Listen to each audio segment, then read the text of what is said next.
We are going to learn about the last lesson of accounts, that is analysis of financial statement. Financial statements मतलब P&L और balance sheet जो हम लोगों ने आज तक देखा है, इनका एनालिसिस। तो क्यों करना है इनका एनालिसिस, सबसे इंपॉर्टेंट पार्ट। तो फाइनेंशियल स्टेटमेंट्स बनाने के बाद उससे कुछ इन्फरेंसेस निकालने हैं या फिर कोई फाइनेंशियल डिसीजंस लेनी है, उसके लिए फाइनेंशियल एनालिसिस करना बहुत इंपॉर्टेंट है। So let us learn about this. The financial statements are those which are prepared periodically, generally at the end of the financial year. Of all the information recorded in the books of accounts of business is summarized in financial statement. These statements are prepared to find out profitability, efficiency, solvency, growth of business, to judge the financial strength and status are called as financial statements.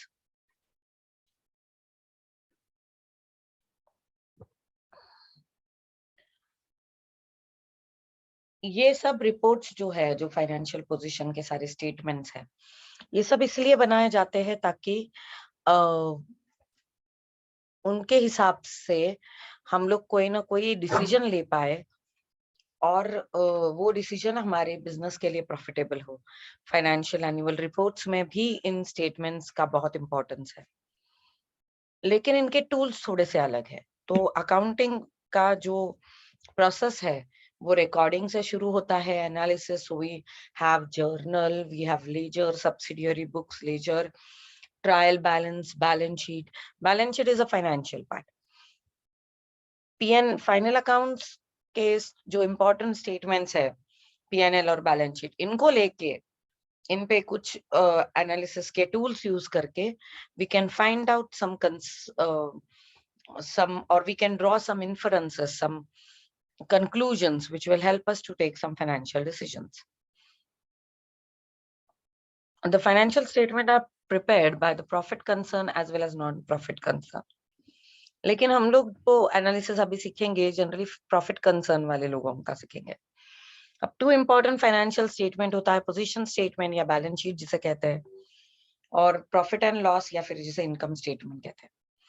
Financial statement analysis include two aspects: analysis of data and interpretation of data. Analysis of data, it provides methodological classification of financial statement, and interpretation, it helps to explain the meaning and significance of the data. इसके objectives क्या है? इससे हमको planning करने में आसानी होती है,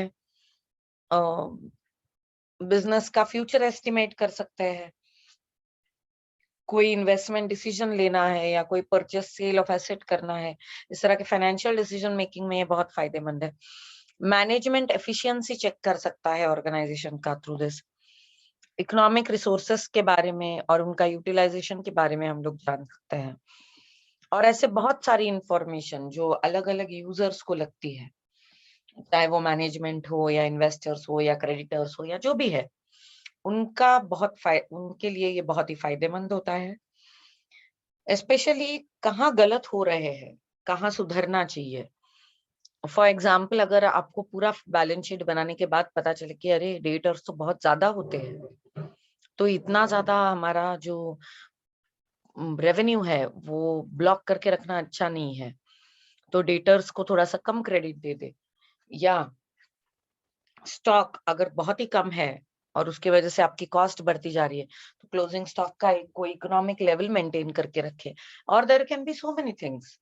कुछ कंपनी के साथ प्रॉब्लम ये हो जाती है कि उनके पास लिक्विडिटी बहुत है लेकिन लॉन्ग टर्म एसेट्स नहीं है, जिससे उनका बहुत खर्चा हो जाता है to hire the long term assets. कभी कभी उल्टा हो सकता है कि बहुत ज्यादा लॉन्ग टर्म एसेट्स है और लिक्विडिटी बहुत कम है, तो कैश क्रंच हो सकता है। तो ये सारी जो शॉर्टकमिंग्स है बिजनेसेस में, ओके। और कैपिटल ओन्ड कैपिटल बहुत ज्यादा है, बोरोड कैपिटल कम है, या फिर उल्टा होगा, तो बहुत ज्यादा बोरोड कैपिटल बहुत ज्यादा है, खुद का कैपिटल बहुत कम है, और वैसे तो कंपनी प्रॉफिट में चल रही है या बिजनेस प्रॉफिट में चल रहा है, और अगर आप अपने लॉन्ग टर्म लोन्स को जल्दी पे नहीं कर रहे तो इंटरेस्ट बढ़ता जा रहा है। तो इस तरह की बहुत सारी छोटी छोटी चीजें हैं जो हमको एनालिसिस से ही समझ में आएगी। ओके, इमेजिन के एक हाथ कंपनी के पास बहुत ज्यादा फिक्स एसेट्स है, लेकिन करंट एसेट या फिर इजीली लिक्विडेबल एसेट्स कम है, कैश और बैंक बैलेंस अगर थोड़ा ही है, तो इससे ना कंपनी को कैश क्रंच मतलब टेम्पररी, पैसे तो नहीं है, बहुत बड़ी बड़ी एसेट तो है लेकिन हाथ में पैसा नहीं है, ये हो सकता है।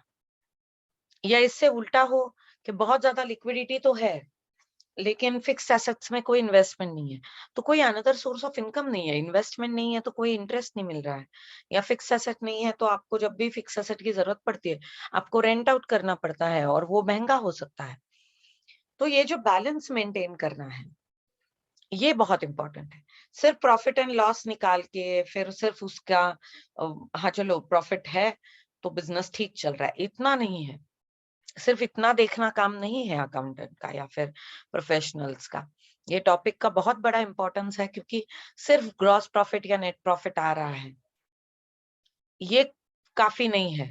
पिछले साल ग्रॉस प्रॉफिट कितना था, ये साल कितना है, पिछले साल नेट प्रॉफिट कितना था, ये साल कितना है।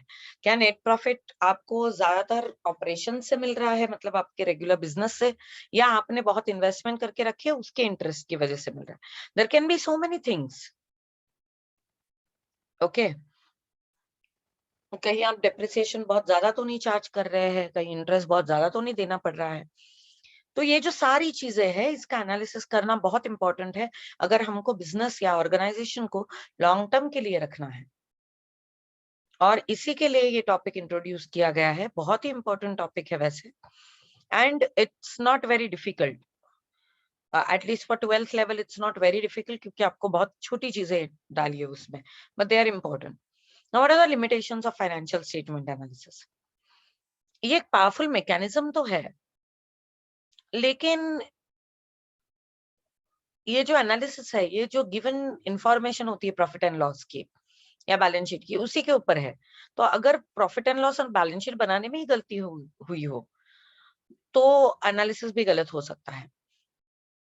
दूसरा, इस एनालिसिस का कोई सेट फॉर्मेट तो होता नहीं है और हर टाइम नहीं होता है, तो हमको सिर्फ इससे गलती हुई है या नहीं हुई है इतना ही पता चल जाता है। इसको सुधारना कैसे है, इसके लिए इंडिविजुअल एक्सपर्ट्स के पास ही आपको जाना पड़ेगा, तो ये बहुत इंपॉर्टेंट हो जाता है। तो सबसे मेन लिमिटेशंस फाइनेंशियल स्टेटमेंट के है कि क्वालिटेटिव इंफॉर्मेशन इग्नोर होती है, सिर्फ क्वांटिटेटिव इंफॉर्मेशन कंसिडर की जाती है। क्वालिटेटिव इंफॉर्मेशन जैसे गुडविल हो या एफिशिएंट मैनेजमेंट हो, ये सब फाइनेंशियल एनालिसिस में नहीं आता। दूसरा, फाइनेंशियल स्टेटमेंट ये हिस्टोरिकल कॉस्ट पे होता है तो एनालिसिस भी हिस्टोरिकल कॉस्ट पे होगा, तो ये तो चेंजिंग प्राइसेस के साथ मैच नहीं होगा। अकाउंटिंग कंसेप्ट और कन्वेंशंस पे बेस्ड होते हैं फाइनेंशियल स्टेटमेंट्स, और कभी-कभी अकाउंटिंग कंसेप्ट और conventions can be away from the reality, and actually this concept and conventions only work on the historical data. आने वाले फ्यूचर के बारे में हम लोग कुछ नहीं कर सकते। ये पर्सनल जजमेंट से बहुत ज्यादा अफेक्टेड होता है क्योंकि जनरली ये प्रोफेशनल्स करते हैं और उनका जो भी जजमेंट हो उस हिसाब से उसका एनालिसिस का इन्फरेंस निकलेगा।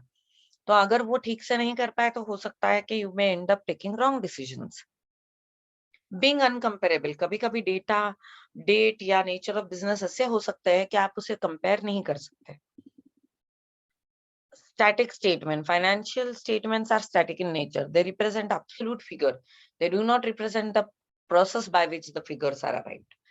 Affected by window dressing. अगर बैलेंस शीट या P&L अकाउंट अगर विंडो ड्रेसिंग है, मतलब उसमें गलत इंफॉर्मेशन डाली है, अमाउंट को मैनिपुलेट किया गया है, तो ये सब फाइनेंशियल स्टेटमेंट एनालिसिस में समझ में नहीं आएगा और उसी के ऊपर निकाला हुआ inference it can go wrong.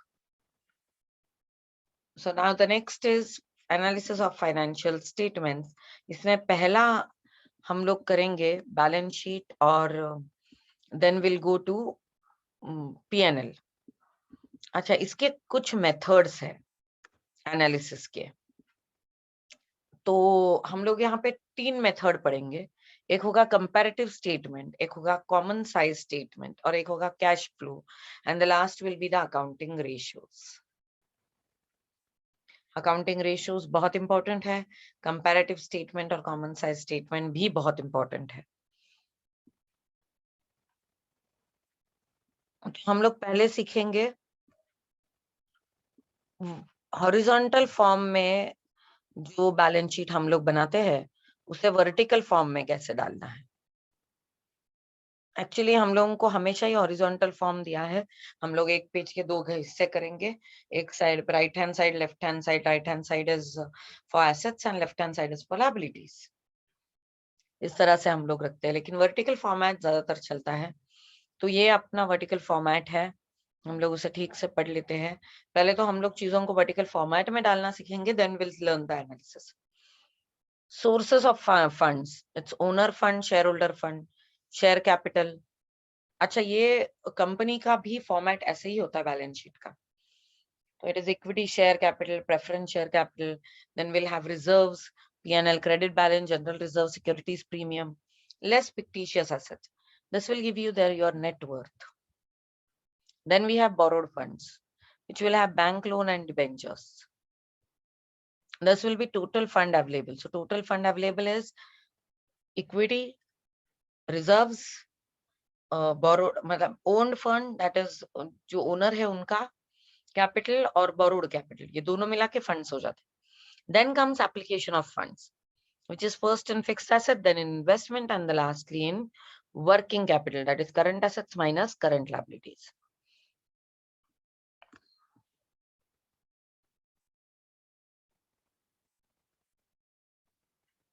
हम लोग उसे इस तरह से भी लिख सकते हैं, क्विक एसेट्स में cash, bank, debtors, bills receivable. So this is total quick assets. Non quick assets are stock, prepaid and advances, and then you will get total current assets less current liabilities, and that will be your total fund employed or applied, and total fund applied and total fund available should match. इससे balance sheet match हो जाता है. तो इसे किस तरह से हम लोग कन्वर्ट करेंगे वर्टिकल फॉर्मेट में? सपोज ये एग्जांपल दिया है, convert the following balance sheet into vertical balance sheet.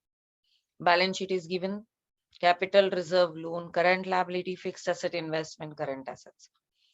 So we'll put it in this format. अच्छा, इस पे नाम वगैरह भी बहुत इंपॉर्टेंट है, आप किस तरह से उसका नाम लिखते हो. तो ये वर्टिकल फॉर्मेट में हम लोग लिखेंगे तो ऊपर उसका नाम आएगा so and so company balance sheet as on. तो इस सम में भी हम लोग उसे लिखेंगे dash company balance sheet as on whatever date. शायद ये कुछ डेट दी है उन्होंने यहाँ पे 31st March 2019. Now first will be sources of funds. So here it will be sources of funds. उसमें भी first है owned capital. इसमें आएगा कैपिटल, और उन्होंने सिर्फ कैपिटल दिया है तो हम लोग बस कैपिटल और रिजर्व्स ऐड कर देंगे उसमें, और कुछ नहीं. तो कैपिटल हम लोगों का है 50,000 and reserves are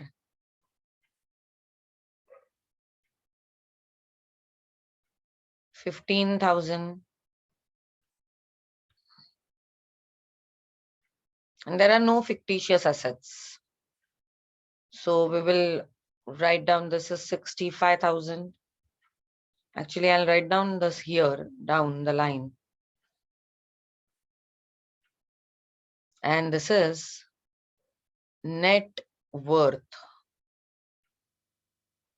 65,000. Then B is, then we have loan, we have current liability. सिर्फ borrowed capital ही इधर आएगा. तो B आएगा आपका borrowed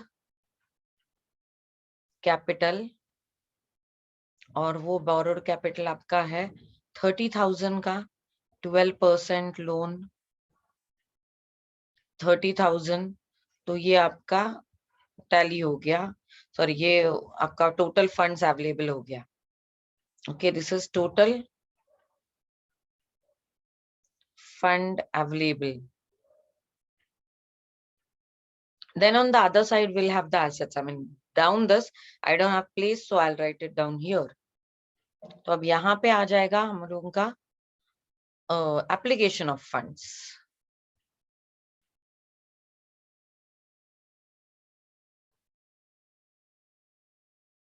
उसमें first है fixed assets.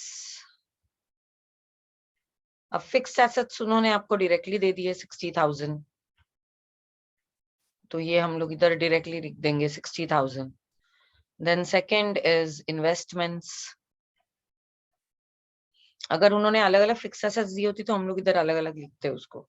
इन्वेस्टमेंट्स है 10,000. Then third is working capital.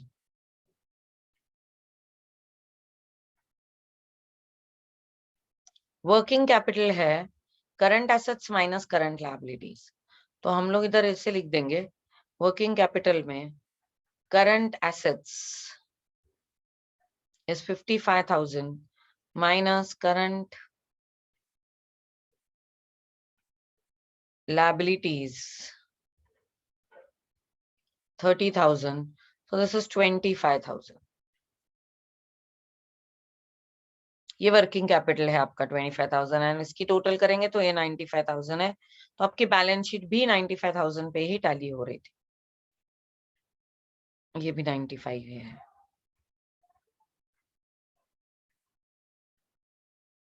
तो आपकी ओरिजिनली बैलेंस शीट तो किसी और पे टैली होगी, लेकिन ये जो आपका वर्टिकल बैलेंस शीट है ये टोटल फंड्स अवेलेबिलिटी के हिसाब से 95,000 पे टैली है.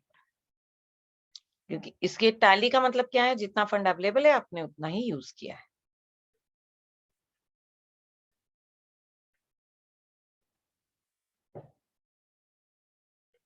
We can always convert horizontal balance sheet into a vertical balance sheet. हम लोग कुछ अनसॉल्व्ड एग्जांपल्स देख लेंगे इसमें से.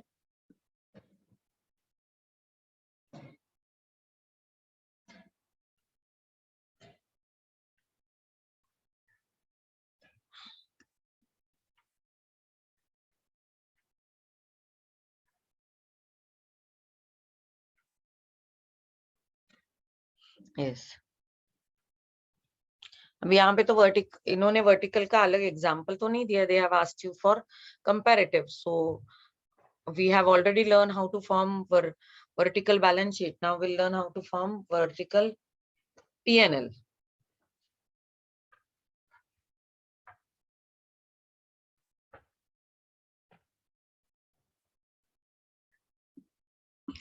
Now we'll learn the vertical P&L account या इनकम स्टेटमेंट जिसे हम लोग कहते हैं. इनकम स्टेटमेंट का वर्टिकल फॉर्मेट क्या है? Sales minus return, it will give you net sales. Less cost of goods sold, it will be opening stock, purchases, wages, carriage, direct expenses, less closing stock, that will be cost of goods sold. Sales minus cost of goods sold is gross profit. Less operating expenses, less administration, financing, selling, total operating expenses minus हो गए तो operating profit आएगा. उसमें से non operating income add करके less non operating expense minus करेंगे तो net profit before tax आएगा, और टैक्स माइनस करेंगे तो नेट प्रॉफिट आ जाएगा. ये इन शॉर्ट हमारा ट्रेडिंग और पीएनएल हम लोग सीधा लिखना शुरू कर देते हैं. तो आज तक हम लोगों ने trading PNL debit side credit side maintain किया था.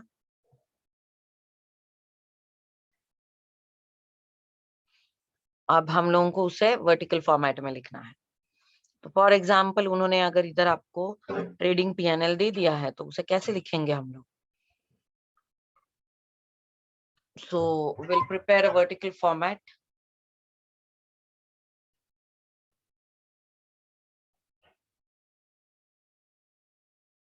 Of PNL.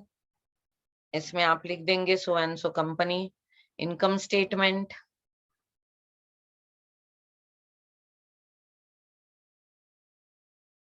For year ended.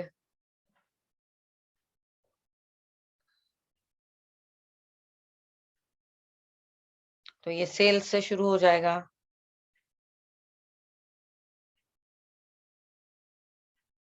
Sales is 11 lakhs.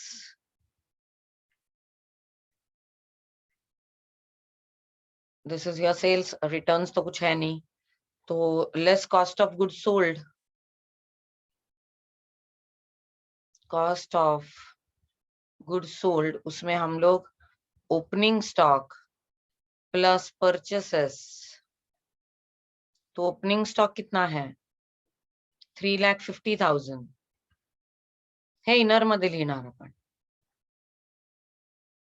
Purchases किती आहेत? 7 lakhs. Wages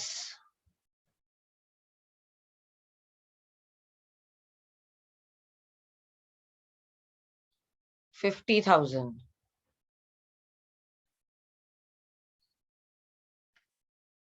तो ये टोटल हो जाता है 4 लाख, और ये इधर ही हो जाएगा 11 lakh. Less closing stock. Closing stock हमारा आता है 2 लाख का. तो कॉस्ट ऑफ गुड्स सोल्ड कितना आ गया? It is 9 lakhs. So 2 lakhs is gross profit. Now from that gross profit we'll less office expenditure, selling, finances expenditure. Okay, तो फॉर्मेट के हिसाब से, तो अगर फॉर्मेट देख ले तो ग्रॉस प्रॉफिट के बाद हम लोग ऑपरेटिंग एक्सपेंसेस को माइनस करते हैं, उसमें administration, finance and selling expense आ जाएगा. टोटल ऑपरेटिंग एक्सपेंसेस ऐड होके माइनस कर दिए जाएंगे, ऑपरेटिंग इनकम आएगा, नेट प्रॉफिट आ जाएगा हम लोग का. After this we will see less office expenses. तो ऑफिस एक्सपेंसेस है आपके 1 लाख. Then selling expenses 50,000.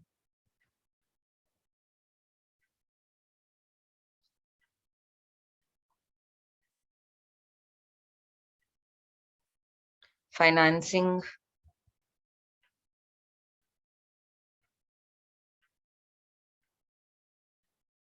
20,000.